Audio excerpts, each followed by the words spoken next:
I leaned back in my chair that afternoon, staring at the ceiling. The feeling was familiar, that constant weight of wondering what others thought about me. My mind raced through every interaction of the day, analyzing each word I said, each gesture, wondering if I came across as competent, likable, worthy. Maybe you know this feeling too. That persistent inner voice questioning if you measure up. The exhausting mental gymnastics of presenting different versions of yourself depending on who you're with. The drain of constantly seeking external validation. This trap isn't just emotionally exhausting, it's a thief of joy. Research from the American Psychological Association suggests we spend nearly 30% of our waking hours thinking about what others think of us. Imagine what you could do with that mental energy if it were freed. The tiny change that transformed everything for me came from an unexpected place, a passage in Marcus Aurelius' Meditations that I stumbled upon during a particularly low moment. He wrote, "We suffer more often in imagination than in reality." These words hit me with unexpected force. The anxiety I felt about others' judgments existed almost entirely in my mind. Let me ask you something.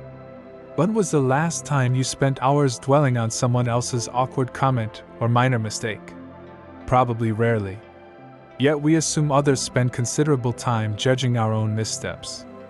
This is what psychologists call the spotlight effect, our tendency to overestimate how much attention others pay to our appearance and behavior. Think about this. The people you worry most about impressing are typically too caught up in their own concerns to scrutinize you. They're dealing with their own spotlight effects, their own insecurities. This realization can be incredibly liberating. The change I'm talking about isn't complicated. It's a simple shift in perspective that William James, the father of American psychology, described as, "The greatest discovery of my generation is that human beings can alter their lives by altering their attitudes of mind." Imagine walking through life without the constant burden of others' opinions. Not in an arrogant way, but in a way that recognizes a fundamental truth. You cannot control what others think of you, and their opinions often say more about them than they do about you. When I began to really absorb this idea, I noticed something remarkable.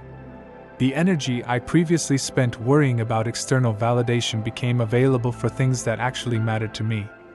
My work improved because I focused on its quality rather than how it might be received. My relationships deepened because I showed up authentically instead of performing. This perspective shift aligns with what psychologist Alfred Adler called social interest, moving away from self-centeredness toward contribution. When we stop obsessing over how we're perceived, we can focus on how we can truly connect and contribute. The freedom didn't come overnight. I had to practice catching myself in moments of seeking approval. I had to learn to sit with the discomfort of being misunderstood sometimes. I had to accept that some people simply wouldn't like me, and that was okay. Ryan Holiday, in his book, Ego is the Enemy, writes about this struggle perfectly.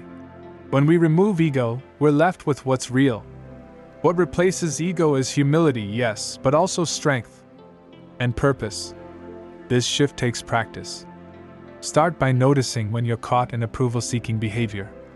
Are you changing your opinions based on who you're talking to?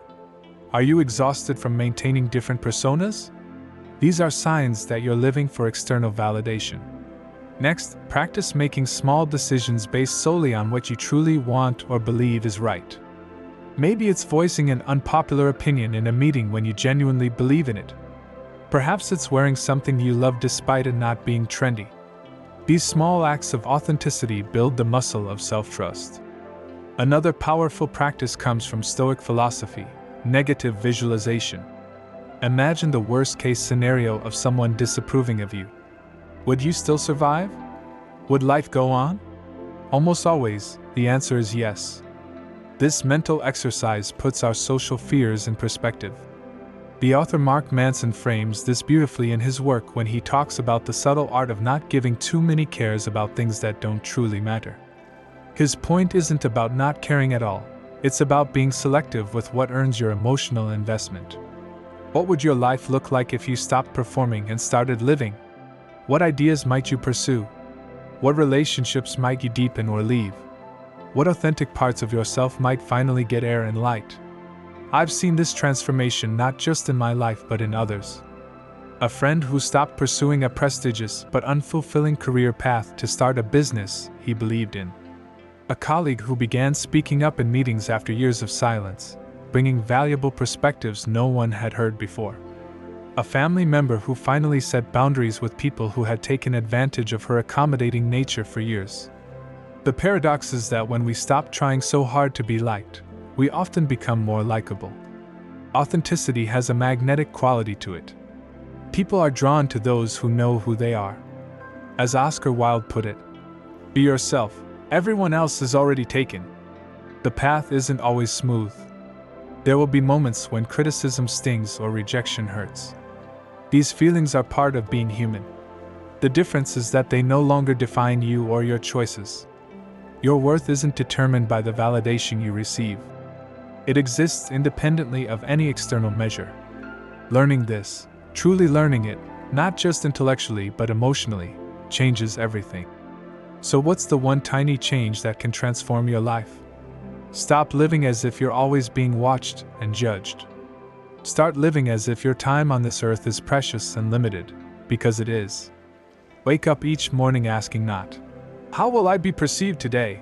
but rather, "How will I engage fully with my life today?" The freedom waiting on the other side of this shift isn't just relief from anxiety, though that alone would be worth it. The freedom is the space to discover who you truly are when you're not performing, to pursue what genuinely matters to you, and to connect with others from a place of authenticity rather than need. This might be the most important journey you ever take. It leads not outward to more approval, but inward to the quiet confidence of knowing your own mind and heart. And from that quiet center, everything else falls into place.